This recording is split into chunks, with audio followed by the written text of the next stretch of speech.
আমার মা অনেক সুন্দর দেখতে। মা নিজের শরীরের খুব যত্ন নেন। সাধারণত গ্রামে মহিলারা শাড়ি পরেন, কিন্তু মা মাঝে মাঝে শার্ট এবং জিন্স পরতেও পছন্দ করেন। তাকে দেখতে এখনও কম বয়সী মনে হয়, কারণ তিনি প্রতিদিন পরিশ্রম করেন এবং নিজের শরীরকে ফিট রাখেন। মায়ের লম্বা চুল এবং মুখে সবসময় হাসি লেগে থাকে। আমি ঘরের একমাত্র ছেলে, তাই মা বাবা আমাকে খুব ভালোবাসেন এবং কখনো আমার কোনো চাহিদা অপূর্ণ রাখেননি। আমার ছোট বোন পায়েল এখনও স্কুলে পড়ছে এবং খুব দুষ্টু। আমি আরিয়ান। এই গল্পটি আমার পরিবারের সম্পর্কে, যেখানে আমি, আমার বাবা, মা এবং আমার ছোট বোন তানিয়ার একসঙ্গে থাকি। বাবার নাম বিবেক। তিনি একটি প্রাইভেট কোম্পানিতে চাকরি করেন। মায়ের নাম আরুষি, তিনি ঘরের সব কাজকর্ম সামলান। আমরা একটি ছোট্ট গ্রামে থাকি, তবে মা বাবা দুজনেই শিক্ষিত, তাই আমাদের বাড়ির পরিবেশটা একটু আলাদা। মা যদিও গ্রামের অন্যান্য মহিলাদের মতোই জীবনযাপন করেন, বন্ধুরা আজকের গল্পটা অনেক বেশি স্পেশাল। তাই কেউ মিস করো না। আর দয়া করে গল্পগুলো ভালো লাগলে ভিডিওটি লাইক, শেয়ার এবং চ্যানেলটি সাবস্ক্রাইব করো প্লিজ। গল্পটা শুরু হয় তখন, যখন আমার পরীক্ষাগুলো শেষ হয়ে গেছিল এবং গরমের ছুটি চলছিল। আমার বোন নানির বাড়িতে চলে গেছে, কিন্তু আমি সিদ্ধান্ত নিয়েছিলাম বাড়িতেই থাকব, কারণ কোথাও যাওয়ার ইচ্ছা ছিল না। বাবা প্রতিদিনের মতো অফিসে যেতেন আর মা ঘরের সব কাজ করতেন। একদিনের কথা, আমি আমার ঘরে বসে ল্যাপটপে গেম খেলছিলাম। সেদিন বাড়ির কাজের লোকও ছুটিতে ছিল, তাই মা নিজেই সব কিছু সামলাচ্ছিলেন। সেদিন মা রাজস্থানী ঘাঘরা চলি পরেছিলেন, যা তাকে খুব সুন্দর লাগছিল। ঘরে কেউ ছিল না, তাই তিনি ওড়না নেননি। মা প্রথমে রান্নাঘরের কাজ করছিলেন, তারপর আমার ঘরে এলেন হাতে একটি ঝাড়ু নিয়ে। আমি তখন বিছানায় বসে গেম খেলায় ব্যস্ত ছিলাম। মা যখন ঘরে ঢুকলেন, আমার মনোযোগ তার দিকে চলে গেল। আমি দেখলাম মা কতটা মনোযোগ দিয়ে ঘর পরিষ্কার করছেন, তার কপালে ঘামের বিন্দুগুলো চকচক করছিল, কিন্তু তিনি কোনো অভিযোগ করলেন না। যখন তিনি বিছানার নিচে ঝাড়ু দিচ্ছিলেন, তার চুলগুলো মুখের সামনে এসে পড়েছিল। আমি নিঃশব্দে তাকিয়ে রইলাম, মা একবারও আমার দিকে তাকালেন না, তিনি শুধুই নিজের কাজে মগ্ন ছিলেন। আমার মধ্যে একটা অদ্ভুত অনুভূতি কাজ করছিল, তবে আমি তাতে তেমন গুরুত্ব দিইনি। মা যখন সামনে ঝুঁকলেন, আমি লক্ষ্য করলাম তার আচরণে এক ধরনের আত্মবিশ্বাস এবং উজ্জ্বলতা প্রকাশ পাচ্ছে। আমার মনে একটা অস্বাভাবিক অনুভূতি হচ্ছিল, যা তখন পুরোপুরি বুঝে উঠতে পারছিলাম না। গরমের ছুটিতে পরীক্ষা শেষ হয়ে গেছে, আর আমার বোন তখন নানির বাড়িতে। আমি বাড়িতেই ছিলাম, আর বাবা তার কাজের জন্য বাইরে ছিলেন। মা ঘরের কাজকর্ম সামলাচ্ছিলেন, এবং সেদিন তিনি একটি হালকা ঘাঘরা পরেছিলেন। যেহেতু বাড়িতে কেবল আমি ছিলাম, তিনি ওড়না নেননি। কিছুক্ষণ নীরব থাকার পর মা হঠাৎ আমার দিকে তাকিয়ে বললেন, শোনো তো, একটু উঠে বিছানার চাদরটা ঠিক করে দাও। মা বললেন, ঠিকঠাক করে নিতে দাও, তারপর তোমার গেম খেলো। আমি তাড়াতাড়ি অন্য দিকে তাকানোর ভান করলাম এবং উঠে বাথরুমের দিকে চলে গেলাম। বাথরুমে পৌঁছানোর পর আমার মনে নানা ধরনের প্রশ্ন আসতে শুরু করল। আমার মনে হলো, হয়তো মা আমাকে তাকিয়ে থাকতে দেখে ফেলেছেন। আমি একটু ভয় পেলাম, ভাবতে লাগলাম, যদি মা সত্যিই আমাকে দেখে থাকেন, তাহলে তিনি কি ভাববেন। আমি বিভ্রান্ত ছিলাম, বুঝতে পারছিলাম না যে আমার যা অনুভব হচ্ছে তা ঠিক না ভুল। কিছুক্ষণ বাথরুমে ভাবার পর আমি আবার ঘরে ফিরে এলাম। কিন্তু এখন আর মোবাইলে গেমে মন বসাতে পারছিলাম না। মনের মধ্যে অদ্ভুত সব চিন্তা ঘুরপাক খাচ্ছিল। মা তখন বিছানার চাদর ঠিক করে রান্নাঘরে চলে গেলেন। আমি ভাবলাম, হয়তো মা কিছু বুঝতে পারেননি, কিন্তু আমার হৃদস্পন্দন তখনও জোরে চলছিল। আমি ল্যাপটপ বন্ধ করে মোবাইল নিয়ে টাইম পাস করার চেষ্টা করতে লাগলাম, কিন্তু মন তখনও অস্থির ছিল। একদিন হঠাৎ আমার মোবাইলে একটি নোটিফিকেশন এলো, এবং আমি সেটি খুলে দেখলাম। সেখানে বিভিন্ন ধরনের গল্পের তালিকা ছিল, যার মধ্যে একটি গল্প মা ও ছেলের সম্পর্কের ভিত্তিতে লেখা। কৌতূহলবশত আমি সেই গল্পটি পড়তে শুরু করলাম, যেখানে একটি ছেলে তার মায়ের সাথে কিছু সুন্দর সময় কাটানোর অভিজ্ঞতা শেয়ার করছে। গল্পটি পড়ার পর আমার মনেও কিছু চিন্তা আসতে শুরু করল। আমি ভাবলাম, কেন না আমিও মায়ের জন্য কিছু বিশেষ কিছু করার চেষ্টা করি। কিছুক্ষণ পরে আমি বাথরুমের দিকে চলে গেলাম। কিছুক্ষণ পর আমি বাথরুম থেকে বেরিয়ে এলাম। কেন যেন একটু অদ্ভুত লাগছিল, কিন্তু সেটা বুঝতে পারছিলাম না। বাইরে এসে দেখি, মা রান্নাঘরে দাঁড়িয়ে রান্না করছেন। আমি ধীরে ধীরে ফ্রিজ থেকে পানির বোতল বের করতে করতে মাকে দেখছিলাম। তিনি রান্নায় পুরোপুরি মনোযোগ দিয়েছিলেন এবং পেছন ঘুরে দাঁড়িয়েছিলেন, তাই আমার দিকে খেয়াল করেননি। তার মুখে সেদিন কিছুটা ক্লান্তির ছাপ ছিল, তবে সেই ক্লান্তির ভেতরেও এক ধরনের প্রশান্তি ফুটে উঠছিল। দেখে মনে হচ্ছিল তিনি কাজটা আন্তরিকভাবে করছেন। হঠাৎ মা পেছন ফিরে আমার দিকে তাকিয়ে বললেন, কি রে আরিয়ান, কি হল? কি দেখছিস? আমি একটু হতবাক হয়ে গেলাম, কিন্তু পরিস্থিতি সামলে নিয়ে বললাম, কিছু না মা, আমি শুধু দেখছিলাম তুমি কত পরিশ্রম করো, সকাল থেকে রাত পর্যন্ত কষ্ট করছ। এটা শুনে মা খুব খুশি হলেন, তার চোখে আনন্দের ঝিলিক ফুটে উঠল। তিনি বললেন, হ্যাঁ বাবা, এসব তো করতে হয়, কিন্তু তোর মতো ছেলে থাকলে সব কাজ সহজ মনে হয়। তারপর মা মুচকি হেসে বললেন, কিছু বছরের মধ্যেই তোর বউ আসবে আমার কাজে সাহায্য করতে। মা এটা বলতেই হাসতে শুরু করলেন, আর তার হাসি আমার মনটা ভরে দিল। এতটুকু বলেই আমি আবার নিজের কাজে মন দিলাম। আমি তখন নিজের বেডরুমে চলে গেলাম, আর মাথায় নানা রকম চিন্তা ঘুরতে লাগল। ভাবছিলাম, মা কি বুঝতে পেরেছিলেন যে আমি তাকে দেখছিলাম আর কি ভাবছিলাম? এমন ভাবতে ভাবতে কয়েকটা দিন কেটে গেল, আর আমি উপলব্ধি করলাম যে শুধু তাকিয়ে থাকা যথেষ্ট নয়, কিছু পরিকল্পনা করতে হবে। এই ভাবনাগুলোর মধ্যে দিয়েই সন্ধ্যা হয়ে গেল, আর বাবা অফিস থেকে ফিরে বললেন যে কাজের জন্য তাকে 10 দিনের জন্য বিদেশ যেতে হবে। এটা শুনে আমার মনে ভীষণ আনন্দ হল, যদিও বাইরের দিকে শুধু মাথা নেড়ে সম্মতি জানালাম। 3 দিন পর বাবার যাত্রা ছিল, আর আমি ঠিক করেছিলাম যে এই 10 দিনের মধ্যেই যা করার করতে হবে, কারণ পরে হয়তো এমন সুযোগ আর আসবে না। এরপর পরের দিন ছিল মঙ্গলবার। বাবা বিদেশ যাওয়ার জন্য প্রস্তুতি নিচ্ছিলেন, তাই কিছু কেনাকাটা করতে হবে।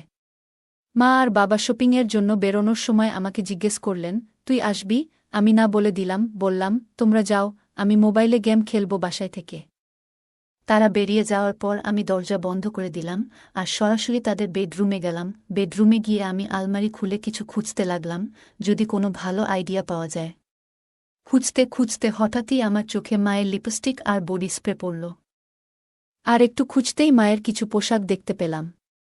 তাদের মধ্যে একটা লাল রঙের 1 পিস ড্রেস পেলাম, যেটা দেখে আমি ভাবতে লাগলাম, মা এই পোশাকটা পরে কতটা সুন্দর লাগবে। আমি তখন লাল রঙের 1 পিসটি হাতে নিয়ে ভাবতে লাগলাম, মা এই পোশাকে কেমন লাগবে। কিছুক্ষণ এমন ভাবতে ভাবতে আমি আলমারির সমস্ত কাপড় গুছিয়ে রাখলাম। তবে বেডরুমে মায়ের ছবিটা দেখে আবারও এক ধরনের অদ্ভুত অনুভূতি হতে লাগল। তখন আমি মনে মনে সিদ্ধান্ত নিলাম যে শুধু ভাবার মধ্যে আটকে থাকলে চলবে না, কিছু একটা করতেই হবে। এরপর আমি সবকিছু গুছিয়ে রেখে হলঘরে এসে টিভি দেখতে লাগলাম। ঠিক তখনই মা বাবা শপিং শেষে বাড়ি ফিরে এলেন এবং বসে পড়লেন। এইভাবেই সেদিনটা কেটে গেল। পরের দিন সকালে বাবা বিদেশ যাওয়ার প্রস্তুতি নিচ্ছিলেন, তাই মা তাড়াতাড়ি উঠে ঘরের সবকিছু গুছিয়ে নিলেন এবং বাবাকে নাস্তা করিয়ে ঘরের বাকি কাজগুলো করতে লাগলেন। সকাল 8টায় বাবা আমাদের বিদায় জানিয়ে বেরিয়ে গেলেন, আর মা ঘরের কাজে ব্যস্ত হয়ে পড়লেন। বাবার কাজে বাইরে যাওয়া আমাদের জন্য কোনো নতুন ঘটনা ছিল না, তাই আমরা সহজেই মানিয়ে নিলাম। মা তাড়াতাড়ি ওঠার কারণে ও বাবার যাবার প্রস্তুতিতে ব্যস্ত থাকায় স্নান করতে পারেননি। বাবা বেরিয়ে যাওয়ার পর সকাল 9টার দিকে মা স্নান করতে গেলেন, আর আমি তখন হলঘরে বসে টিভি দেখছিলাম। কিছুক্ষণ পর মায়ের গলা শুনতে পেলাম, আরিয়ান, তোয়ালেটা এনে দাও তো, বাইরে রেখে এসেছি। আমি তৎক্ষণাৎ তোয়ালে নিয়ে বাথরুমের দরজার কাছে গেলাম। মা দরজাটা একটু ফাঁক করে হাত বাড়ালেন তোয়ালে নেওয়ার জন্য। আমি দেখতে পেলাম মায়ের চুল ভিজে গেছে, আর তার হাত থেকে পানি পড়ছিল, যা দেখে এক মুহূর্তের জন্য আমি স্থির হয়ে গেলাম। মাকে তখন সত্যিই সুন্দর লাগছিল যখন তিনি হাত বাড়িয়ে তোয়ালেটা নিলেন। তিনি একটু পাশে সরে দাঁড়িয়েছিলেন, ফলে তার শরীরের কিছু অংশে পানি পড়ছিল, যা সূর্যের আলো ঝলমল করছিল। ওই মুহূর্তটি খুব সাধারণ ছিল, তবুও আমি সেখানে একটু থমকে গেলাম। কিন্তু আমি নিজেকে সামলে নিলাম। বাবা তখন বাড়িতে ছিলেন না, তবে আমি কোনো ধরনের ভুল বোঝাবুঝি না করার জন্য নিজেকে সংযত করে আবার হলঘরে ফিরে এলাম এবং টিভি দেখতে শুরু করলাম। কিছুক্ষণ পর মা তোয়ালে পেঁচিয়ে হলঘরে এলেন এবং টিভির পাশে রাখা আয়নার সামনে দাঁড়িয়ে হেয়ার ড্রায়ার দিয়ে চুল শুকাতে শুরু করলেন। আমি চুপচাপ পেছন থেকে তাকিয়ে রইলাম, যেন মুহূর্তটাকে উপলব্ধি করছি। মা তার চুলে হাত বুলিয়ে হেয়ার ড্রায়ার দিয়ে চুল শুকাচ্ছিলেন, যা তার জন্য হয়তো খুব সাধারণ কাজ, কিন্তু আমি লক্ষ্য করছিলাম সেই মুহূর্তে তার নির্ভরতা। কিছুক্ষণ পর আমি বললাম, মা, তুমি সবসময় ওই সাধারণ পোশাকগুলোই বাড়িতে কেন পরে থাকো? মা অবাক হয়ে বললেন, কেন, এতে কোনো সমস্যা আছে নাকি? আমি তো যা ভালো লাগে সেটাই পরি। আমি মৃদু হেসে বললাম, না মা, শুধু কাল যখন তুমি জিন্স আর টপ পরেছিলে তখন তোমাকে বেশ ভালো লাগছিল, তাই বললাম। মা হেসে বললেন, আরে বোকা, বাড়িতে কে আর জিন্স আর টপ পরে থাকে? বাইরে যেতে হলে তখনই পরব। আমি বললাম, আসলে মা, যখন তুমি শাড়ি বা ওই রাজস্থানী ড্রেসগুলো পরো তখন একটু বয়সী দেখায়, তাই বললাম। মা আবার হেসে বললেন, জানিস রে, এখন আর এই সব ভাবার দরকার নেই।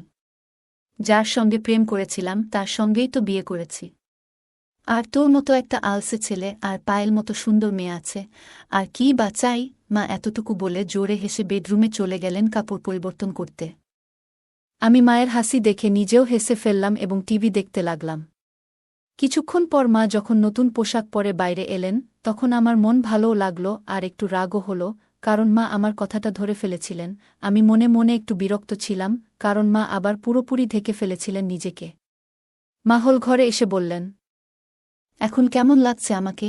আমি অবাক হয়ে বললাম, এখন তো তুমি ঠিক আমার বয়সী মেয়ের মতোই লাগছ। মা হাসতে হাসতে বললেন, আরে পাগল, তোর আর আমার মধ্যে ২০ বছরের পার্থক্য। আমি কিভাবে তোর বয়সের হতে পারি? আমি তখন কি বলবো বুঝতে পারছিলাম না, কিন্তু কিছু একটা তো বলতে হবে, তাই বললাম, আরে মা। আমাদের বয়সের পার্থক্য তো আমরা জানি, কিন্তু বাইরে তো কেউ জানে না। যদি আমরা একসঙ্গে বাইরে ঘুরতে যাই, তাহলে সবাই ভাববে যে আমরা গার্লফ্রেন্ড বয়ফ্রেন্ড। এতটুকু বলে আমি ইচ্ছে করে থেমে গেলাম মায়ের প্রতিক্রিয়া দেখতে। মা তখন উৎসুক হয়ে বললেন, আচ্ছা, আরও বল না রে, তোর মুখে শুনতে চাই। আমি হেসে বললাম, না মা, তুমি রেগে যাবে, তাই আর কিছু বলছি না। মা বললেন, আমি কখনো তোর ওপর রেগে গেছি কি? আমি জানি তো, আমার ছেলে কখনো ভুল কিছু করে না, তাই আমি কেন রাগ করব? এবার তাড়াতাড়ি বলো, তুই কি বলতে চাস? তখন আমি বললাম, যদি আমরা বাইরে কোথাও একসঙ্গে ঘুরি, তাহলে সবাই আমাদের গার্লফ্রেন্ড বয়ফ্রেন্ড ভাববে। কিন্তু তোমার গলায় যখন মঙ্গলসূত্র থাকবে, তখন তারা আমাদের স্বামী স্ত্রীও মনে করতে পারে। এই কথা শুনে মা হেসে উঠলেন জোরে জোরে। তারপর মা হাসতে হাসতে আমার দিকে তাকিয়ে বললেন, তুই তো পুরো দুষ্টু হয়ে গেছিস। মা বললেন, এত ছোট একটা ব্যাপারে কেন আমি রেগে যাব? তারপর মা আবার হেসে উঠলেন। তখন আমি বললাম, মা, এত হাসো না। কিন্তু মা আমাকে আরও বেশি চটানোর জন্য আবার হাসতে শুরু করলেন। আমি মজা করে মাকে একটু ধমক দেওয়ার জন্য তার দিকে দৌড়ালাম, আর মা তখন হেসে কিচেনে চলে গেলেন। আমি আবার হল ঘরে বসে ভাবতে লাগলাম যে, ঠিক আছে, শুরু তো হলো, কিন্তু এখনও অনেক কাজ বাকি। মা খুবই সংস্কারী মানুষ, আর আমি কখনো তাকে এমনভাবে অনুভব করিনি যে তাকে এ ধরনের কোনো কিছুর অভাব অনুভব করতে হয়েছে। মা আর বাবার প্রেমের বিয়ে হওয়ার কারণে তারা নিজেরাই অনেক সুখী, কিন্তু আমার নিজের একটা প্রয়োজন ছিল। এরপর কিছুক্ষণ পর আমি আবার মায়ের কাছে গেলাম। মা তখন রান্নাঘরে কাজ করছিলেন। আমি গিয়ে বললাম, মা, তোমার কি প্রতিদিন এইসব কাজ করতে করতে বোরিং লাগে না? মা হেসে বললেন, না রে বাবা, যখন আমাদের কাজের বুয়া আসে তখন আমি আরাম পাই। তখন আমি বললাম, মা, এখন তো আমার ছুটির দিন চলছে, আর আমি খুবই বোরিং ফিল করছি। মা মুচকি হেসে বললেন, তাহলে কি করা যায় বল দেখি? কোথাও বেড়াতে যাব আমরা দুজন? আমি বললাম, হ্যাঁ মা, অবশ্যই যাব। তবে বাবা বাড়ি ফিরলে তখনই যাওয়া হবে। মা বলল, তুমি এখন কি করবে? আমি বললাম, আমার একটা মজার খেলা জানা আছে, যদি তোমার আপত্তি না থাকে তাহলে খেলতে পারি। মা বলল, ল্যাপটপে গেমস খেলার কোনো আগ্রহ নেই আমার। অন্য কিছু বলো। আমি হেসে বললাম, না মা, ল্যাপটপে না। তখন মা বলল, ও আচ্ছা, ঠিক আছে, কোনো খেলা? আমি বললাম, ট্রুথ অর ডেয়ার। মা হেসে বলল, ঠিক আছে, কিন্তু আগে আমার ঘরের কাজগুলো শেষ করতে দাও, তারপর খেলব। আমি বললাম, ঠিক আছে, তুমি কাজ শেষ করো, আমি একটু রুমে গিয়ে অপেক্ষা করছি। কাজ হয়ে গেলে আমাকে ডেকে নিও। এ কথা বলে আমি তাকে হাসি মুখে বিদায় জানালাম এবং রুমের দিকে পা বাড়ালাম। রুমে গিয়ে আমি ভাবতে লাগলাম। কিছুক্ষণ পর মা এসে আমার সামনে বসল এবং বলল, তাহলে কিভাবে খেলাটা শুরু করব? আমি হেসে বললাম, তোমার পছন্দ, ট্রুথ নাকি ডেয়ার? সে চিন্তাভাবনা করে বলল, ট্রুথ। তারপর আমি মায়ের দিকে তাকিয়ে মজার একটা প্রশ্ন করলাম। আমি মাকে জিজ্ঞাসা করলাম, বিয়ে আগে কি আপনার কোনো বিশেষ বন্ধু ছিল? আমার প্রশ্ন শুনে মা একটু অবাক হয়ে বলল, এ কেমন প্রশ্ন করলে আরিয়ান? আমি হাসতে হাসতে বললাম, এটাই আমার প্রশ্ন মা। আপনি তো ট্রুথ বেছে নিয়েছেন, তাই উত্তর দিতে হবে। মা একটু হেসে বলল, হ্যাঁ, ছিল। আর সে তোমার বাবা ছাড়া আর কেউ না। এরপর আমি বললাম, ঠিক আছে মা, এবার আপনি আমাকে প্রশ্ন করুন, আমি ট্রুথ নেব। মা কিছুক্ষণ ভাবল, তারপর বলল, তোমার কি কোনো বান্ধবী আছে? আমি একটু হাসি দিয়ে বললাম, হ্যাঁ, আছে। সে তো আমার সামনে বসে আছে। আমার কথায় মা একটু বিরক্ত হয়ে বলল, এই ধরনের কথা বলাটা ঠিক না। আমি তোমার মা। মায়ের প্রতিক্রিয়া দেখে আমার আত্মবিশ্বাস কিছুটা কমে গেল, কারণ মা সবসময় সিরিয়াস হয়ে থাকে। আমি মজা করে বললাম, তুমি কেন সবসময় এত সিরিয়াস হয়ে যাও? আমি তো শুধু মজা করছি, সে একটু হেসে মাথা নাড়ল। এরপর আমি আবার জিজ্ঞেস করলাম, তাহলে এবার বলো, ট্রুথ নাকি ডেয়ার? সে কিছুক্ষণ ভেবে বলল, ট্রুথ। আমি জিজ্ঞেস করলাম, তোমার জীবনে এমন কোনো স্মৃতি আছে যা তোমার কাছে খুব মজার? সে একটু বিরক্ত হয়ে বলল, এ ধরনের প্রশ্ন ভালো নয়। আমাদের এই খেলা এখানেই থামানো উচিত। আমি বললাম, আমরা তো খুব ভালো বন্ধু, এবং বন্ধুরা তো একে অপরের সাথে সবকিছু শেয়ার করে। যদি তোমার বিশ্বাস থাকে তাহলে তুমি নিশ্চয়ই আমাকে কিছু বলবে। সে কিছুক্ষণ ভেবে বলল, কিছু প্রশ্ন ব্যক্তিগত হয়, আর সেগুলো ঠিক না শেয়ার করা। আমি হেসে বললাম, কিন্তু আমরা তো শুধু মজা করছি। এতে তো কিছুই হবে না। আমাদের বিশ্বাস তো একে অপরের উপর আছে, আর এসব তো আমাদের বিজ্ঞান ক্লাসে শেখানো হয়েছিল। মা হেসে বলল, এসব বিজ্ঞান ক্লাসে শেখানো হয় না, আরিয়ান। তখন আমি বললাম, যদি এসব শেখানো না হয় তাহলে আমাকে এসব জানার দরকার নেই। মা আবার বলল, তুমি সব জানার অধিকার রাখো, কিন্তু বুঝতে হবে তুমি কার কাছে প্রশ্ন করছ। তুমি তোমার মায়ের কাছেই এই প্রশ্নগুলো করছ। আমি বললাম, মা, তুমি জানো, আমার খুব বেশি বন্ধু নেই, আর কোনো বান্ধবীও নেই। তাই আমি তোমার সাথেই সব কথা বলি। মায়ের মুখে একটু বিষণ্ণতার ছাপ দেখা গেল, কারণ ছোটবেলা থেকেই আমি খুব একটা বাইরে যেতাম না এবং খুব বেশি বন্ধুও ছিল না। মা বুঝতে পারল যে আমি সহজে হাল ছাড়ব না। তাই মা বলল, ঠিক আছে, হ্যাঁ, আমাদের সময়েও অনেক মজার কিছু করতাম। একটা ঘটনা বেশ মজার ছিল।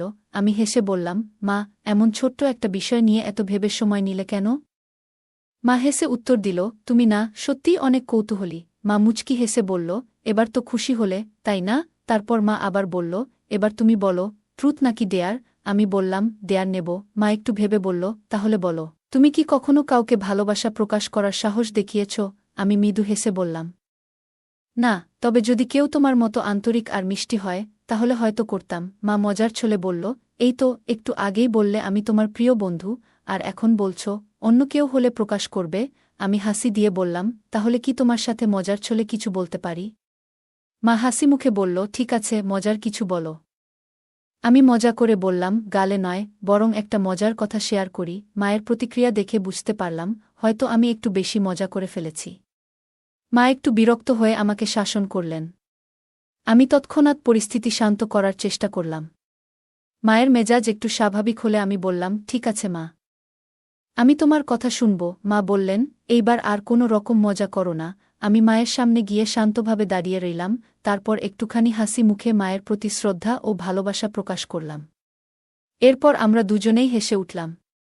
সেই সময় আমি উপলব্ধি করলাম যে মজা করার সময়ও কিছু সীমা থাকা প্রয়োজন, যা মা আমাকে সুন্দরভাবে বুঝিয়ে দিলেন। আমাদের সম্পর্কটা আরও গভীর হল, আর আমরা বুঝতে পারলাম পারস্পরিক সম্মান ও শ্রদ্ধার গুরুত্ব। মায়ের চোখে আমি তখন স্পষ্টভাবে একটু বিরক্তি এবং চিন্তার ছাপ দেখতে পাচ্ছিলাম। তিনি আমাকে খুব ভালোবাসার সাথে বললেন, আরিয়ান, কিছু মজা ঠিক আছে, কিন্তু মা-ছেলের সম্পর্কেরও কিছু সীমা আছে। আমাদের সেই সীমা অতিক্রম করা উচিত নয়। মায়ের কথা শুনে আমি বুঝতে পারলাম যে আমার আচরণে মায়ের মন কষ্ট পেয়েছে। আমি সঙ্গে সঙ্গে মায়ের কাছে ক্ষমা চাইলাম এবং প্রতিশ্রুতি দিলাম যে এমন কোনো মজা আর কখনো করব না, যাতে আমাদের সম্পর্কে কোনো দূরত্ব তৈরি হয়।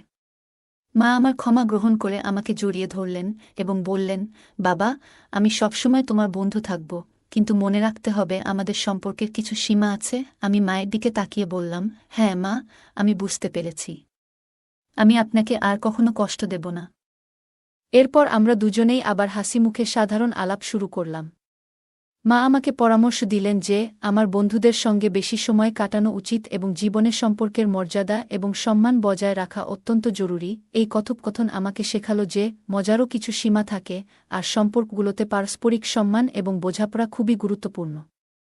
শেষে আমরা একে অপরের সঙ্গে হাসিমুখে ট্রুথ আর ডিয়ার খেলা শেষ করলাম এবং প্রতিজ্ঞা করলাম যে আমাদের মধ্যে বন্ধুত্ব এবং ভালোবাসা সবসময় অটুট থাকবে। গল্পটি আমাদের পরিবার, সম্পর্কের মূল্য এবং সামাজিক আদর্শ নিয়ে গভীরভাবে চিন্তা করার সুযোগ দেয়, যদিও কিছু দিক অনৈতিকতার দিকে ইঙ্গিত করতে পারে। এটি শিক্ষণীয় অভিজ্ঞতা হিসেবেও দেখা উচিত। গল্পটি সঠিক ও ভুলের পার্থক্য বুঝতে শেখায় এবং পরিবারের সম্পর্কগুলোকে শ্রদ্ধা ও মর্যাদা দিয়ে মূল্যায়নের গুরুত্ব তুলে ধরে। গল্পের কেন্দ্রীয় চরিত্র আরিয়ান কিশোর বয়সে শারীরিক ও মানসিক পরিবর্তনের মধ্য দিয়ে কিছু ভুল ধারণা পোষণ করতে শুরু করে। এই বয়সে এমন অনুভূতি আসা স্বাভাবিক হলেও সেগুলো নিয়ন্ত্রণ করা এবং সঠিক মূল্যবোধে পরিচালিত হওয়া অত্যন্ত জরুরি। বাবা মা আমাদের জীবনের ভিত্তি, তাই তাদের প্রতি শ্রদ্ধা ও সম্মান বজায় রাখা অত্যন্ত গুরুত্বপূর্ণ। এই বয়সে আত্মনিয়ন্ত্রণ এবং নৈতিকতা বজায় রাখা গুরুত্বপূর্ণ। সমাজ ও সংস্কৃতি আমাদের শেখায় যে চিন্তা ও অনুভূতির উপর নিয়ন্ত্রণ রাখা উচিত, ভুল পথে চললে জীবনের সমস্যার সম্মুখীন হতে হয়। ইতিবাচক পথে মনোযোগ দিতে সৃষ্টিশীল কাজ বা খেলাধুলায় নিজেকে ব্যস্ত রাখা শ্রেয়। গল্পটি আমাদের সতর্ক করে যে মূল্যবোধ এবং নৈতিকতা মেনে চলা প্রয়োজন। কারণ ভুল চিন্তা ও আচরণ আমাদের এবং আমাদের পরিবার ও সমাজের উপর নেতিবাচক প্রভাব ফেলে। বাবা মায়ের প্রতি সম্মান প্রদর্শন এবং তাদের সঙ্গে পবিত্র সম্পর্ক বজায় রাখা আমাদের প্রধান দায়িত্ব। যদি ভুল চিন্তা আসে, তাহলে নিজেকে শক্তিশালী করতে পরামর্শ গ্রহণ করা এবং নৈতিক বিশ্বাসে কাজ করা জরুরি। যদি কখনো আপনি এমন কোনো পরিস্থিতিতে পড়েন যেখানে আপনার মনে অপ্রাসঙ্গিক চিন্তা আসছে, তখন সেটা কারো সাথে আলোচনা করা খুবই গুরুত্বপূর্ণ, যেমন আপনার বাবা মা, শিক্ষক বা কোনো পরামর্শদাতা। এই ধরনের আলোচনা আপনার ভেতরের দ্বন্দ্ব মেটাতে সাহায্য করতে পারে এবং সঠিক পথ দেখাতে পারে। গল্পের মূল চরিত্র আরবকে বুঝতে হবে যে নৈতিকতা এবং আত্মনিয়ন্ত্রণ জীবনের এক অপরিহার্য অংশ। গল্পটি আমাদের শেখায় যে পরিবারের প্রতি সম্মান এবং শ্রদ্ধাই সমাজের ভিত্তি। যদি কোনো সম্পর্কের মধ্যে অসম্মান বা অনৈতিক আচরণ প্রবেশ করে, তাহলে তা পুরো পরিবারের কাঠামোকে নষ্ট করতে পারে। অভিভাবকদের উচিত তাদের সন্তানদের সাথে খোলামেলা ও সহানুভূতিপূর্ণভাবে কথা বলা, যাতে তারা সঠিক পথে চলতে পারে। এই গল্পের আরেকটি গুরুত্বপূর্ণ দিক হল সমাজে কী ধরনের সাহিত্য, সিনেমা বা বিষয়বস্তু শিশু ও কিশোরদের সামনে তুলে ধরা হয়। অনৈতিক বিষয়বস্তু সমাজে নেতিবাচক প্রভাব ফেলতে পারে।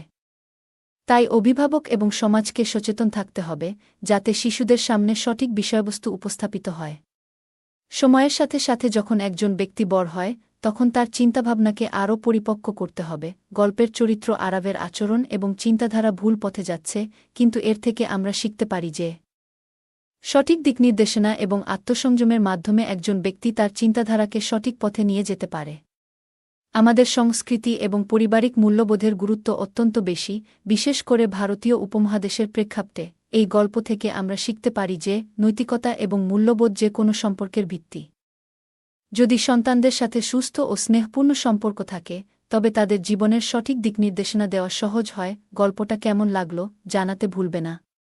আরও মজার রোমান্টিক গল্প শুনতে চাইলে ভিডিওটি লাইক, শেয়ার এবং চ্যানেলটি সাবস্ক্রাইব করতে এবং বেল আইকনটি ক্লিক করতে ভুলবে না। ধন্যবাদ। যখন কারো প্রতি গভীর ভালোবাসা এবং অদ্ভুত আকর্ষণ সৃষ্টি হয়, তখন অনেক সময় মন অস্থির হয়ে যায়। বিশেষ করে যদি সেই ভালোবাসা এমন কারো প্রতি হয় যিনি বয়সে অনেক বড় এবং পারিবারিক ঘনিষ্ঠ সম্পর্কে যুক্ত, তখন দ্বিধা আরও বেড়ে যায়। এমন অবস্থায় একজন লাজুক স্বভাবের ছেলের জন্য এই অনুভূতিগুলো বোঝা এবং এগিয়ে চলার উপায় খুঁজে পাওয়া সত্যিই চ্যালেঞ্জিং। আমার জীবনে এমনই একটি পরিস্থিতি এসেছিল যখন আমি অনুভব করলাম দুজন নারীর প্রতি আমার একসাথে গভীর টান। একদিকে আমার মামি, যিনি মাতৃসুলভ ব্যক্তিত্বের অধিকারী, এবং অন্যদিকে আমার খালা, যিনি প্রাণবন্ত এবং সদা হাস্যোজ্জ্বল। এদের প্রতি এই অনুভূতিগুলো আমাকে মানসিকভাবে দ্বিধাগ্রস্ত করেছিল। তবে সমস্যা এখানেই শেষ নয়। মামি এবং খালার মধ্যে কিছু ব্যক্তিগত মনোমালিন্য ছিল যা পরিস্থিতিকে আরও জটিল করেছিল। আমি একদিকে নিজের আবেগ সামলানোর চেষ্টা করছিলাম, অন্যদিকে এই দুই নারীর মধ্যে সমঝোতা আনার চেষ্টা চালাচ্ছিলাম, কিন্তু প্রশ্ন থেকেই যায়, কিভাবে একজন তরুণ নিজের আবেগকে সামলাবে এবং সঠিক সিদ্ধান্ত নেবে? এই জটিল পরিস্থিতি থেকে মুক্তি পেতে আমি কি করলাম তা নিয়েই আজকের এই গল্প। অনেকদিন ধরেই আমার মনের মধ্যে একটা দ্বিধা আর সংকোচ চলছিল, কিন্তু একদিন হঠাৎ করেই গল্পটা নতুন মোড় নিল। আমি ভাবতেও পারিনি যে ঘটনাগুলো এমনভাবে ঘটবে যা আমার জীবনে এক নতুন অধ্যায় তৈরি করবে। আমার মামি সেদিন দুপুরে আমাকে থামিয়ে দিল। সাধারণত সে খুব সহজ সরল এবং শান্ত স্বভাবের, তবে সেদিন সে প্রথমবার নিজেই কথা বলা শুরু করল। আমি ভীষণ লাজুক স্বভাবের কারণে আমি কখনো সাহস করে নিজের মনের কথা প্রকাশ করতে পারিনি, কিন্তু সেদিন মামি যেভাবে এগিয়ে এলো তা আমাকে অভিভূত করল। তার এই অপ্রত্যাশিত উদ্যোগ আমাকে এক অন্যরকম আত্মবিশ্বাস দিল। সেদিন বাড়িতে কেউ ছিল না, সবাই বাইরে গিয়েছিল বিয়ের কেনাকাটা করতে। বাড়িতে শুধু আমি আর মামি ছিলাম। কাজের মধ্যে ব্যস্ত থাকার সময় মামি ভেতরের ঘর থেকে আমাকে ডাকল, আরিয়ান, একটু আসো তো তাড়াতাড়ি। ঘরে ঢুকেই দেখলাম মামি আয়নার সামনে দাঁড়িয়ে। সে একটি শাড়ি গুছিয়ে পরার চেষ্টা করছিল। আমাকে বলল, এই শাড়িটা একটু ধরে রাখো তো। যেন মাটিতে না পড়ে। আমি পরে দেখি কেমন লাগে। তোমার কি মনে হয় এটা আমার জন্য ঠিক হবে? আমি হালকা দ্বিধায় ছিলাম, কিন্তু তার চোখের দিকে তাকিয়ে হাসতে লাগলাম। মামি সাধারণত ছোটখাটো গড়নের, প্রায় 4 ফুট 8 ইঞ্চি হবে। অনেকে তাকে নিয়ে মজাও করত, কিন্তু মামি কখনো এসব কথায় গুরুত্ব দিত না। বরং সে সবসময় হাসিখুশি থাকত। সেদিন আমাদের গল্পের শুরুটা এখান থেকেই হয়। মামি আমাকে তার নতুন শাড়ি পরার বিষয়ে মতামত জানতে চাইল। তার সেই সরল প্রশ্ন আর আচরণ আমাকে তার প্রতি আরও শ্রদ্ধা আর ভালোবাসায় ভরিয়ে তুলল। আমার মামি সবসময় হাসিখুশি আর দারুণ ব্যক্তিত্বের অধিকারী। বয়স প্রায় ৩৬, কিন্তু এখনও তার মধ্যে এক অদ্ভুত আকর্ষণ রয়েছে। যদিও তিনি কোনো সৌন্দর্য প্রতিযোগিতার রানী নন, তবু তার সহজ সরল সৌন্দর্য আর ব্যক্তিত্ব আমাকে মুগ্ধ করে। বিশেষ করে তার মনোমুগ্ধকর হাসি আর আচরণ সবসময় আমাকে আকর্ষণ করেছে। গত কয়েক মাস ধরে আমি খেয়াল করেছি, মামির প্রতি আমার অনুভূতি আগের থেকে অনেকটাই বদলে গেছে। তার দিকে চেয়ে থাকার কোনো সুযোগই আমি হাতছাড়া করি না। আজ সকালে যখন তিনি আমাকে ঘুম থেকে জাগাতে এলেন, আমি আধো ঘুমেছিলাম। তিনি আমার কাঁধে আলতো করে হাত রাখলেন এবং বললেন, উঠে পড়ো, অনেক দেরি হয়ে গেছে। তার গলায় এক ধরনের কোমল সুর ছিল। আমি ধীরে ধীরে উঠে বসলাম এবং লক্ষ্য করলাম তিনি আমার দিকে তাকিয়ে এক চিলতে হাসি দিচ্ছেন। তারপর তিনি চাদরের কোণা ধরে বললেন, এই চাদরটা একটু ভাঁজ করতে হবে, তোমার সাহায্য লাগবে। আমি তার কথা শুনে কিছুটা লজ্জায় পড়ে গেলাম।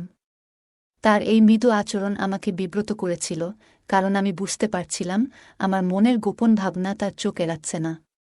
তবে তার সেই সহজ সরল ব্যবহারে আমি আবার শান্ত হলাম। আমার মনে পড়ে, ছোটবেলায় মামি আমাকে অনেক আদর করতেন। সেই সময় এসব আচরণ ছিল খুবই স্বাভাবিক। কিন্তু এখন বয়স বাড়ার সঙ্গে সঙ্গে আমি তার প্রতি অন্যরকম অনুভব করতে শুরু করেছি। এটা আমার জন্য কিছুটা অস্বস্তিকর, কিন্তু একই সঙ্গে আকর্ষণীয়। সেদিন তিনি যখন চাদরটা ভাঁজ করছিলেন, হঠাৎ আমার দিকে তাকিয়ে বললেন, তোমার কি হল? এত লাজুক কেন? তুমি তো ছোটবেলাতেও এমনই ছিলে। কিন্তু এখন একটু বদলানো উচিত। আমি কোনো উত্তর দিতে পারলাম না, বরং চোখ নামিয়ে চুপ করে দাঁড়িয়ে রইলাম। তারপর হঠাৎ তিনি আমার গালের দিকে হাত বাড়িয়ে মৃদু হাসলেন এবং বললেন, তুমি একদম ছোটবেলার মতোই রয়ে গেলে। তবে একটা জিনিস বলি, এই লাজুক স্বভাব দিয়ে কিছু হবে না। আমি লজ্জায় আরও কুঁকড়ে গেলাম। তবে তার এই মিষ্টি উপদেশ আমার মনে গভীর ছাপ ফেলল। এই ঘটনাগুলোই আমাদের গল্পের এক নতুন দিগন্ত খুলে দিল। আমার অনুভূতিগুলো হয়তো তাকে বুঝিয়ে দিতে পারিনি, কিন্তু তার আচরণ আমার প্রতি এক ধরনের অদৃশ্য মমত্ববোধ তৈরি করেছিল। সেই দিনটি আমার জন্য একটি বিশেষ স্মৃতি হয়ে থাকবে। সকালের কথা বলতে গেলে মামি আমার দিকে হাসি মুখে তাকিয়ে বলল, তুমি এমন লাজুক কেন? কি ব্যাপার, আজ সকাল থেকেই তোমার কিছুটা অন্যরকম লাগছে। আমি কিছু বলতে পারলাম না, শুধুমাত্র তার দিকে চেয়ে রইলাম। তখন মামি আমার হাত আলতো করে ধরলেন এবং বললেন, তুমি কিছু বলতে চাও, তাই না? কিন্তু সাহস পাচ্ছ না। ঠিক আছে, আমি বলি। তোমার চোখে আমি অনেক কিছু পড়তে পারি। 3 মাস আগে যখন তুমি আমাদের বাড়িতে এসেছিলে, তখন থেকেই আমি কিছু টের পেয়েছি। আমি একটু ঘাবড়ে গেলাম এবং বললাম, মামি, আমি আসলে ভেবেছিলাম যে যদি তোমার খারাপ লাগে। তুমি তো ছোটবেলা থেকে আমাকে এত ভালোবাসো। আমি কখনো ভাবতেও পারিনি যে তোমার সম্পর্কে এমন কিছু ভাবতে পারি। মামি হেসে বললেন, তোমার এই লাজুক ভাবটাই তো তোমাকে আরও বেশি মিষ্টি করে তোলে। আমি জানি তোমার মনে কি চলছে। তখন আমি লজ্জায় আরও কুঁকড়ে গেলাম। মামি বললেন, তোমার ভাবনায় কোনো ভুল নেই। আমরা সবাই মানুষ, আমাদের ভাবনাও স্বাভাবিক। কিন্তু তোমার এই ভাবনাগুলো যদি সঠিক পথে পরিচালিত হয়, তবেই সেটা জীবনের জন্য ভালো হবে। তারপর তিনি বললেন, তুমি কি জানো, ছোটবেলায় যখন আমি বিয়ে করলাম, তখন তোমাকে দেখে মনে হতো তুমি কতটা মিষ্টি একটা ছেলে। এখন তুমি বড় হয়েছ, কিন্তু তোমার সেই মিষ্টি ভাবটা রয়ে গেছে। আমি সাহস করে বললাম, মামি, আমি সত্যি বলতে চাই, তুমি আমার জন্য অনেক স্পেশাল। আমি জানি এটা বলতে একটু দেরি হয়ে গেল, কিন্তু তোমার সামনে বলতে সাহস পাইনি। মামি একটুখানি হেসে বললেন, তোমার এই সাহসই তোমাকে আরও বড় করবে। জীবনে অনেক কঠিন পরিস্থিতি আসবে, কিন্তু নিজের মনের কথা বলতে কখনো দ্বিধা করো না। এরপর মামি উঠে গিয়ে দরজাটা বন্ধ করে দিলেন এবং বললেন, তুমি তো খুব ভালো ছেলে, তোমার মতো মানুষের জীবনে সবসময় ভালো কিছুই হবে। তার সেই কথাগুলো আমার মনে গভীরভাবে দাগ কেটে গেল। সকালের ঘটনা। মামি হালকা হাসি মুখে আমার দিকে তাকিয়ে বলল, তুমি এমন লাজুক কেন? তোমার এই মিষ্টি ভাবটাই আমাকে মুগ্ধ করে। আমি কিছু বলতে পারলাম না, শুধু তার কথা শুনে লজ্জায় চোখ নামিয়ে নিলাম। মামি হেসে বলল, তোমার কিছু বলার আছে তাই না? বলো, আমি শুনছি। আমি সাহস করে বললাম, মামি, তোমার সাথে এমনভাবে কথা বলা আমার পক্ষে খুব কঠিন। আমি ছোটবেলা থেকে তোমাকে খুব পছন্দ করি, কিন্তু আজকাল আমার মনে হয় আমার অনুভূতিগুলো বদলে গেছে। মামি কিছুক্ষণ আমার দিকে তাকিয়ে থেকে মিষ্টি গলায় বলল, তোমার মনের কথা শুনতে আমারও ভালো লাগছে। এরপর মামি বলল, তুমি তো এখন অনেক বড় হয়ে গেছ। আমি জানি ছোটবেলায় আমি তোমার জন্য কতটা গুরুত্ব রাখতাম, কিন্তু এখন তোমার সেই অনুভূতির বদল আমাকে অবাক করছে না। আমি তার কথাগুলো শুনে ধীরে ধীরে আমার লজ্জা কাটিয়ে উঠছিলাম। ঠিক সেই মুহূর্তে দরজার ঘণ্টি বেজে উঠল। মামি একটু বিচলিত হয়ে বলল, আরিয়ান, তো একটু দেখে আয় কে এসেছে। আমি ততক্ষণে ঘরটা ঠিক করি। আমি দরজা খুলতে গেলাম, দরজার বাইরে ছিলেন পায়েল খালা। তিনি ঘরে ঢুকে বললেন, তোমার এত সময় লাগল দরজা খুলতে? শরীর খারাপ নাকি?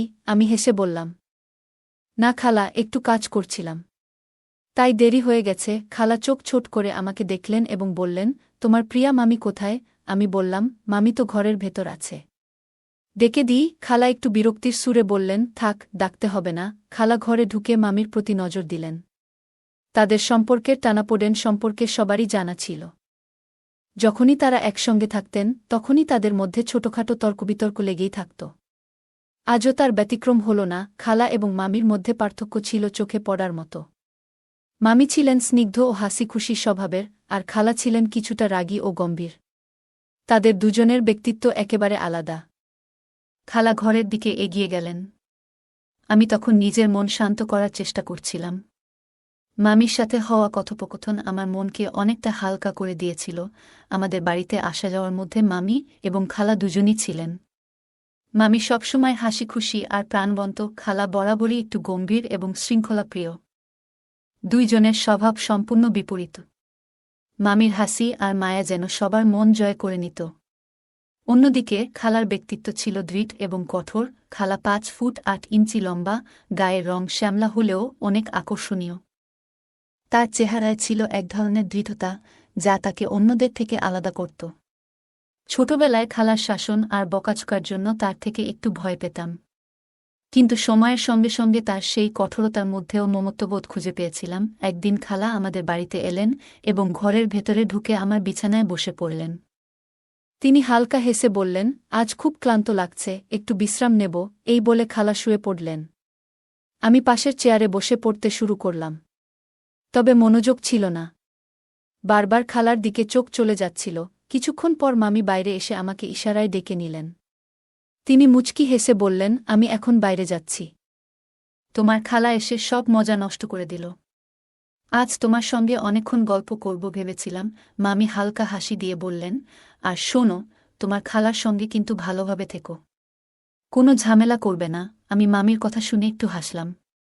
তিনি আবার বললেন, তুমি তো খুব লাজুক, তবে দেখো, জীবনে নিজের কথা বলতে শিখতে হবে। আর আজ রাতে ফিরে এসে তোমার সঙ্গে বসে গল্প করব অনেক। এই বলে মামি চলে গেলেন। ঘরে ফিরে এসে আমি দেখলাম খালা গভীর ঘুমে মগ্ন। তার শান্ত চেহারা দেখে আমার মনে হল, কঠোরতার আড়ালে তার মনের গভীরতায় হয়তো অনেক কোমলতা লুকিয়ে আছে। এক দুপুরে বাড়িতে মা ও মামি কাজে ব্যস্ত। আমি বসার ঘরে বসে টিভি দেখছিলাম। টিভির সামনে বসে কখন যেন ঘুমিয়ে পড়লাম। হঠাৎ করে খালার ডাক শুনে উঠে গেলাম। ঘুম থেকে ওঠার পর ভেতরে গিয়ে দেখি, খালা আমার বিছানার নিচ থেকে একটি বই বের করেছেন। বইটি এমন একটি বিষয়ের উপর ছিল যা আমার পড়া উচিত ছিল না। খালা বইটি উল্টেপাল্টে দেখছিলেন, আর তার মুখে ছিল এক ধরনের কঠোর অভিব্যক্তি। তোমার কাছে এই বইটা কেন? খালা হঠাৎ জিজ্ঞেস করলেন। তার কণ্ঠে মিশে ছিল রাগ এবং কৌতূহলের মিশ্রণ। আমি একেবারে ভ্যাবাচ্চাকা খেয়ে গেলাম। ছোটবেলায় খালার রাগ দেখেছি, তবে আজ যেন পরিস্থিতি অন্যরকম। সবাই তো বই পড়ে। আমি মাথা নিচু করে বললাম। খালা আমার দিকে তাকালেন এবং বইটি বন্ধ করে বললেন, তোমার বয়সটা বোঝা উচিত। তুমি এখন যা করছো তা ভবিষ্যতে সমস্যায় ফেলতে পারে। তারপর খালা বইটি রেখে হালকা হেসে বললেন, তুমি কি জানো, ছোটবেলায় যখন তুমি আমার কাছে আসতে আমি তোমার জন্য কত কিছু করতাম, কিন্তু এখন তুমি বড় হয়েছ, তাই নিজের কাজের দায়িত্ব নিতে হবে। এই কথা বলেই খালা আমাকে পিঠে একটা হালকা চাপড় দিলেন। তার মধ্যে কোনো কঠোরতা ছিল না, বরং ছিল স্নেহের প্রকাশ। আমি লজ্জায় মাথা নিচু করলাম। তিনি আবার বললেন, তোমার মামি আজ সকালে যা বলছিল তার মানে এখন বুঝতে পারছি। বড় হওয়া মানে শুধু বয়স বাড়া নয়, নিজের আচরণও বড় হওয়া দরকার। আমি কিছু বলতে পারলাম না। তার কথা শোনার পর মনে হল তিনি আমাকে শুধু বকাঝকা করেননি, বরং ভবিষ্যতের সঠিক পথে চলার পরামর্শ দিয়েছেন। এই মুহূর্তে তার রাগ কমে গিয়ে মমতা ফুটে উঠল। আমি ধীরে ধীরে ঘর থেকে বেরিয়ে এলাম, মনে মনে ভাবলাম জীবনের অনেক জিনিসই শিখতে হবে। আমি ঘরে বসে একটা বই পড়ছিলাম। হঠাৎ খালা এসে দরজার পাশে দাঁড়ালেন।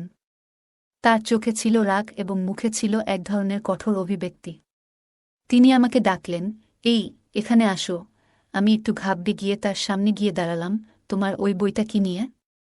এত লুকানোর কি আছে? খালা আমার দিকে তাকিয়ে কঠিন গলায় প্রশ্ন করলেন। আমি ভয়ে থমকে দাঁড়িয়ে রইলাম। ছোটবেলায় খালার রাগ দেখেছি, কিন্তু আজ যেন পরিস্থিতি ভিন্ন। কি বলতে চাইছ খালা?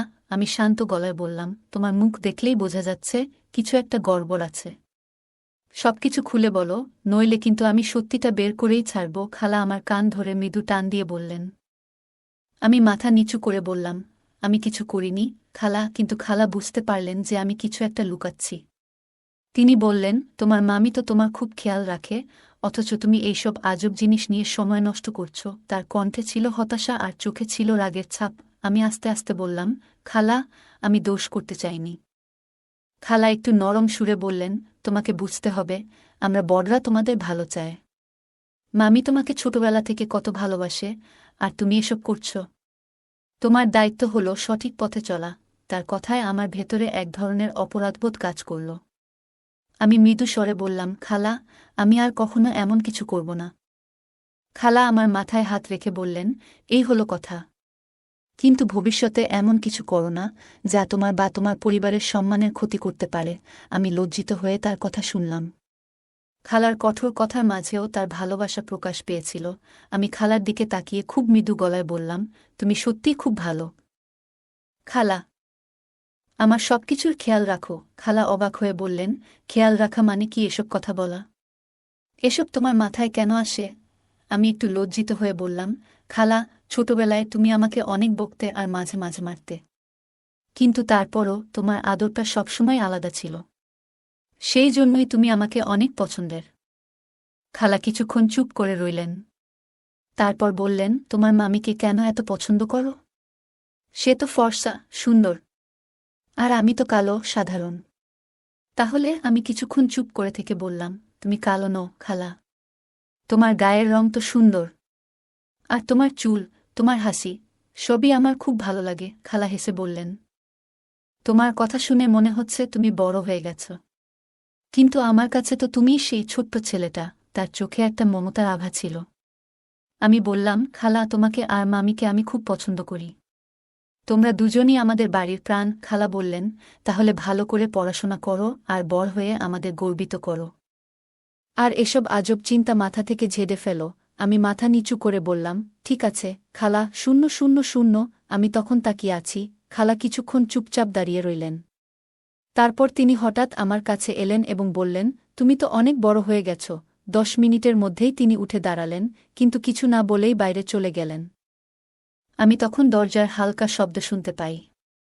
কিছুক্ষণ পরে খালা ফিরে এলেন এবং বেডরুমের দরজা বন্ধ করে দিলেন। তিনি কাছে এসে শান্ত গলায় বললেন, আজ কেউ আসবে না? আমি কিছুটা অবাক হয়ে জিজ্ঞেস করলাম, সত্যিই কেউ আসছে না? তিনি দৃঢ়ভাবে বললেন, না, রাত পর্যন্ত কেউ আসবে না। তার কথা শুনে আমিও চুপ করে রইলাম। তিনি হালকা হেসে বললেন, আরিয়ান, তুই খুব ভালো ছেলে। কিন্তু আমি তোকে নিয়ে এত কিছু জানতাম না। যদি আগে জানতাম তাহলে। তারপর তিনি একটু থেমে বললেন, এখন উঠে দাঁড়া, আমাকে একটু সাহায্য করো। আর মামিদের কাছে বারবার যাস না। আমি আছি তো। যখনই তোর কোনো দরকার হবে সোজা আমার কাছে আসিস। আবার মামির সঙ্গে সময় কাটাতে যেতে আমি 3 দিন লাগালাম। তারপর একদিন মামি আমাকে বাড়ির মধ্যে ইশারায় ডাকলেন। তখন কিছু করার দরকার পড়ল না, মামি সবকিছু ঠিকঠাক করে নিয়েছিলেন। পরদিন সকালে সবাই মন্দিরে যাওয়ার প্রস্তুতি নিচ্ছিল। আমি তখনও ঘুমাচ্ছিলাম। মামি মাকে বললেন, তুমি আগে যাও, আমি একটু পরে আসছি। তিনি কিছু কাপড় ঠিক করার জন্য আমার ঘরে এলেন। স্নানের পর তিনি তাজা লাগছিলেন এবং হাতে শাড়ি নিয়ে দরজা বন্ধ করলেন। তারপর তিনি আমার চাদর সরিয়ে বললেন, তুই এখনো ঘুমাচ্ছিস? সকাল হয়ে গেছে। ওঠ, তোকে দেখে বেশ ভালো লাগছে। আমি কিছুটা অস্বস্তি নিয়ে উঠে বসলাম। তিনি হালকা হেসে বললেন, কাল রাতে তুই ভালো ঘুমিয়েছিস তো? আমি একটু অস্বস্তি অনুভব করছিলাম। তারপর তিনি বললেন, এই কাপড়গুলো মনে করে ধুয়ে নিস, না হলে হয়তো কেউ ব্যবহার করে ফেলবে। কিছুক্ষণের মধ্যেই তিনি বেরিয়ে গেলেন।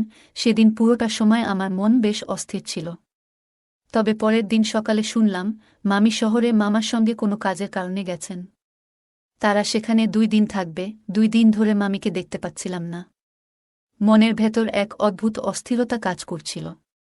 মামি কোথায় গেলেন তা জানার জন্য বারবার খুঁজছিলাম। অবশেষে দুপুরে মামি কাজ থেকে ফিরে এলেন। দুপুরের খাবারের সময় তিনি আমার দিকে তাকিয়ে মুচকি হাসলেন। সেই হাসির মধ্যে যেন লুকিয়েছিল একরাশ রহস্য। খাবার শেষে মামি আমাকে ইশারা করে ডেকে বললেন, তোর মাকে বলে দে আমি সন্ধ্যাবেলা বাইরে যাব। তুইও যেন একটা অজুহাত দিয়ে চলে আসিস। মামি যা বললেন তাতে আমার মন আনন্দে ভরে উঠল। তার কথার অর্থ ছিল স্পষ্ট, কিন্তু কেন? কি কারণে মামি আমাকে নিয়ে যেতে চাইছেন? সন্ধ্যার সময় মামি বের হয়ে যাওয়ার পর আমি মাকে বললাম, আমি বন্ধুর বাড়ি যাচ্ছি, রাতের আগেই ফিরে আসব। মামি আগে থেকেই একটি গাড়ি ঠিক করে রেখেছিলেন। মামি আমাকে তাদের বাড়ি নিয়ে গেলেন। সেখানে পৌঁছানোর পর আমি দেখলাম ঘরে কেউ নেই। মামা কাজের জন্য বাইরে ছিলেন আর তাদের মেয়ে অন্য শহরে পড়াশোনা করছে। মামি আমাকে বললেন, তুই আরাম করে বিশ্রাম নে, কয়েক ঘন্টার মধ্যে তুই ফিরে যাবি। মামি আমার দিকে যেভাবে তাকাচ্ছিলেন তাতে বোঝা যাচ্ছিল যে আজকের পরিকল্পনাটি খুব গোপনীয়। এই পুরো সময়টা যেন এক রহস্যে মোড়া ছিল। ঘরে থাকার সময়টুকুতে মামি সবসময় নিশ্চিত করছিলেন যেন কারো সন্দেহ না হয়। বাড়ি ফিরেই মামি দরজা বন্ধ করলেন এবং হাসি মুখে বললেন, কি রে, এত তাড়াহুড়ো কেন? আমি তো পালাচ্ছি না। এরপর তিনি চায়ের জন্য রান্নাঘরের দিকে চলে গেলেন। মামি ফিরে এসে বললেন, দেখি, 2 দিন ধরে তোকে দেখিনি।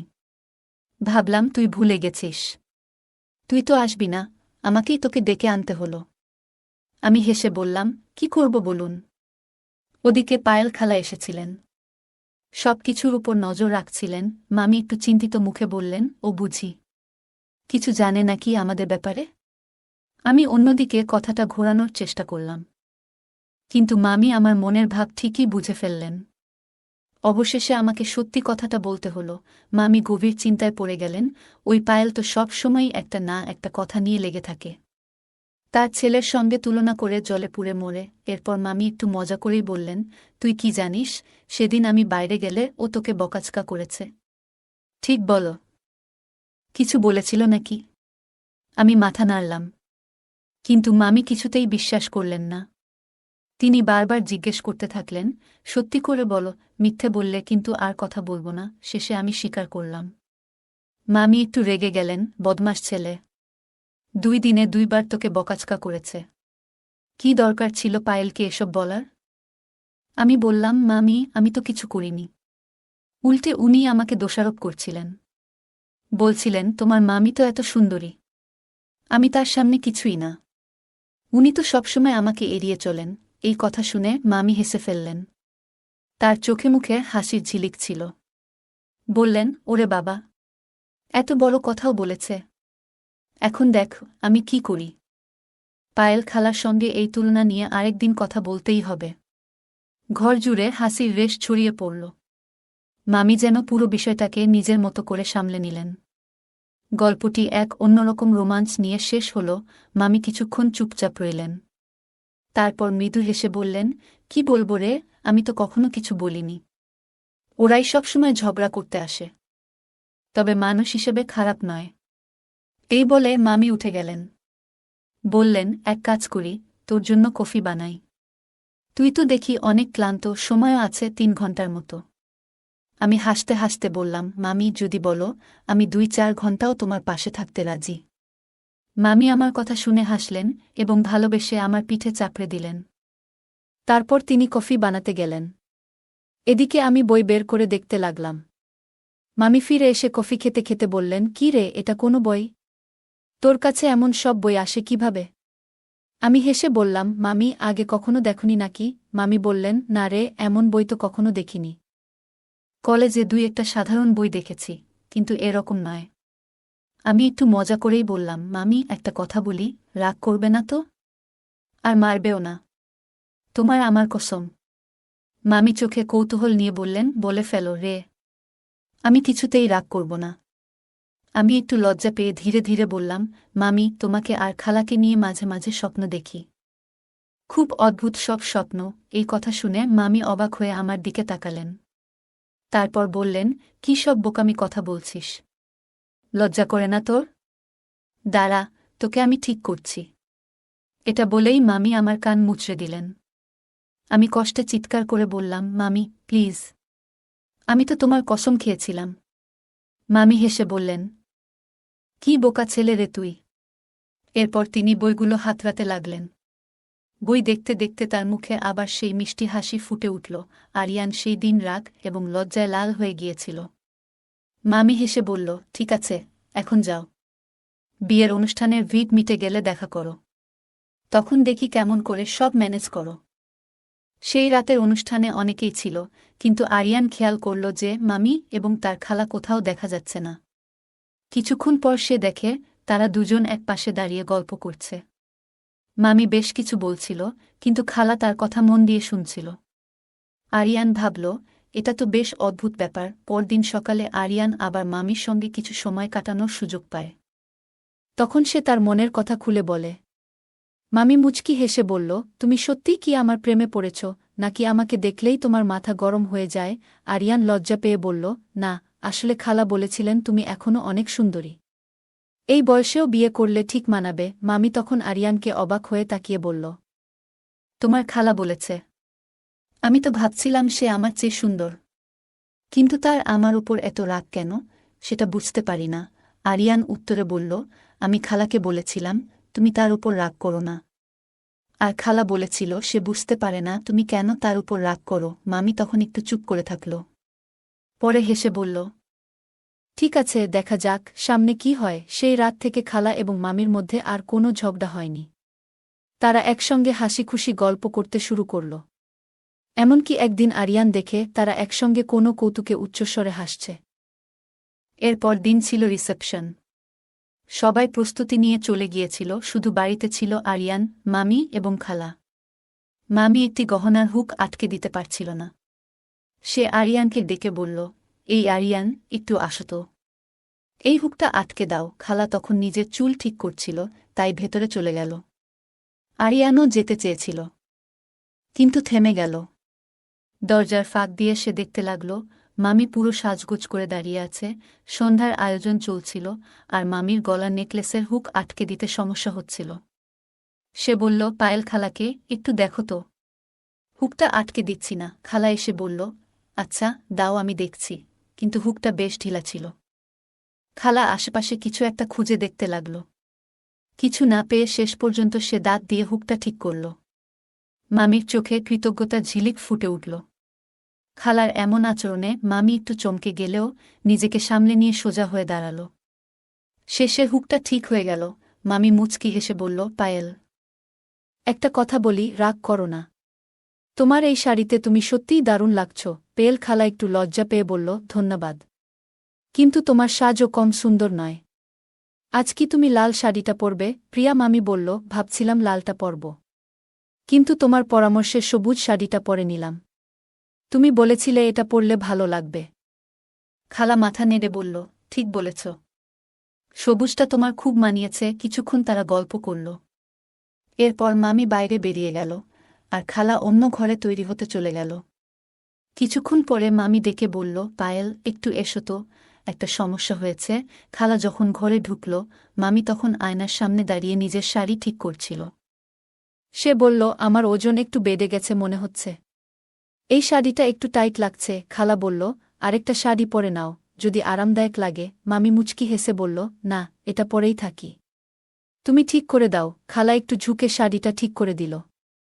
তারপর বলল, তোমাকে এটা দারুণ মানিয়েছে। সবাই তোমার দিকে তাকাবে। মামি হেসে বলল, তাহলে আর কিছু ভাবার দরকার নেই। সেদিনের আয়োজন ভালোভাবেই শেষ হল। তাদের কথোপকথন আর খুনসুটি সন্ধ্যাকে আরও সুন্দর করে তুলেছিল। হালকা হাসির শব্দ শুনতে পেলাম, কিন্তু আর কিছু না। মিনিট পেরিয়ে গেল। আমি ভাবছিলাম ভেতরে কি হচ্ছে। প্রায় ২০ মিনিট পরে আমি বললাম, মামি, খালা, দেরি হয়ে যাচ্ছে। মা আমাকে বকবে। ভেতর থেকে মামি বলল, হ্যাঁ হ্যাঁ, আমরা আসছি। কিছুক্ষণ পর দরজা খুলল এবং তারা দুজন বেরিয়ে এলো। তাদের মুখে এক ধরনের রহস্যময় হাসি ছিল। আজ খালাকে দেখতেও অসাধারণ লাগছিল। তারা দুজন এত সুন্দর লাগছিল যে আমি মুগ্ধ হয়ে গেলাম। তারা আমার দিকে তাকিয়ে হেসে বলল, এইভাবে তাকিয়ে আছো কেন? আগে কখনো আমাদের দেখনি নাকি? মামি হেসে বলল, ছাড়ো পায়েল। আরিয়ান তো আজ পুরো বিভোর হয়ে গেছে আমাদের দেখে। খালা বলল, দেখো আরিয়ান, লোকজন আজ ভাববে আসল অতিথি কে আর তুমি কার দিকে তাকিয়ে আছো। সবাই মজা করতে করতে রিসেপশনের জন্য বেরিয়ে পড়লাম।